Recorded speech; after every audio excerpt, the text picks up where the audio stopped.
ರಾಜ್ಯದಲ್ಲಿ ಮುಂಗಾರು ಮಳೆ ಕೈಕೊಟ್ಟಿದ್ದರಿಂದ ಬರಗಾಲ ಘೋಷಿಸಿದ ರಾಜ್ಯ ಸರ್ಕಾರ ಮೊದಲ ಹಂತದ ಬರ ಪರಿಹಾರ ಬಿಡುಗಡೆ ಮಾಡಿತು ಮತ್ತು ಹೆಚ್ಚಿನ ಬರ ಪರಿಹಾರಕ್ಕಾಗಿ ಕೇಂದ್ರಕ್ಕೆ ಮನವಿಯನ್ನು ಕೂಡ ಸಲ್ಲಿಸಿತು.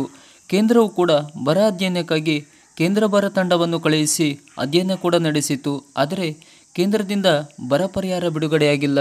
ಈ ಬಗ್ಗೆ ರಾಜ್ಯ ಸರ್ಕಾರದ ಮುಖ್ಯಮಂತ್ರಿ, ಕೃಷಿ ಸಚಿವರು ಕೂಡ ಕೇಂದ್ರ ಮಂತ್ರಿಗಳನ್ನು ಸಂಪರ್ಕಿಸಿ ಬರ ಪರಿಸ್ಥಿತಿಯ ಬಗ್ಗೆ ಮಾಹಿತಿ ನೀಡಿ ತುರ್ತಾಗಿ ಬರ ಪರಿಹಾರ ನೀಡುವಂತೆ ಮನವಿ ಕೂಡ ಮಾಡಿದರು.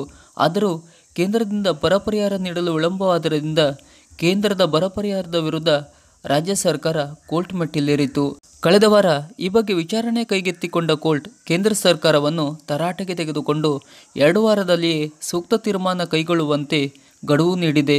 ಈ ಬಗ್ಗೆ ಪತ್ರಿಕಾಗೋಷ್ಠಿ ನಡೆಸಿರುವ ಕಂದಾಯ ಸಚಿವ ಕೃಷ್ಣ ಬೈರೇಗೌಡರು ರಾಜ್ಯಕ್ಕೆ 7 ತಿಂಗಳಾದರೂ ಬರ ಪರಿಹಾರ ದೊರೆತಿಲ್ಲ. ಹೀಗಾಗಿ ಬರ ಪರಿಹಾರಕ್ಕಾಗಿ ಸುಪ್ರೀಂ ಕೋರ್ಟ್ನಲ್ಲಿ ರಾಜ್ಯಕ್ಕೆ ಮನವಿ ಮಾಡಿತು.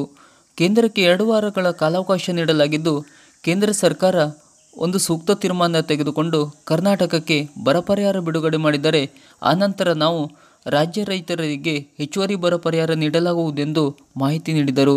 ಈಗಾಗಲೇ ಮೊದಲ ಹಂತದ ಬರ ಪರಿಹಾರ 2,000 ರೂಪಾಯಿ ಪಡೆದ ರೈತರು ಶೀಘ್ರದಲ್ಲೇ ಇನ್ನೂ ಹೆಚ್ಚಿನ ಬರ ಪರಿಹಾರ ಪಡೆಯಲಿದ್ದಾರೆ. ಎಲ್ಲ ದಾಖಲೆ ನೀಡಿ ಬೆಳೆ ನಷ್ಟ ಹೊಂದಿ ಇನ್ನೂ ಬರ ಪರಿಹಾರ ಪಡೆಯದೇ ಇರುವ ರೈತರು ನಿಮ್ಮ ಹತ್ತಿರದ ಕೃಷಿ ಸಂಪರ್ಕ ಕೇಂದ್ರಕ್ಕೆ ಭೇಟಿ ನೀಡಿ ಬರ ಪರಿಹಾರ ಜಮಾವಣೆ ಆಗದೇ ಇರುವ ಬಗ್ಗೆ ಮಾಹಿತಿ ನೀಡಿ. ಕೃಷಿಗೆ ಸಂಬಂಧಪಟ್ಟ ಇನ್ನಷ್ಟು ಹೆಚ್ಚಿನ ಮಾಹಿತಿಗಾಗಿ ನಮ್ಮ ಚಾನಲನ್ನು ಸಬ್ಸ್ಕ್ರೈಬ್ ಮಾಡಿ. ನಮಸ್ಕಾರ.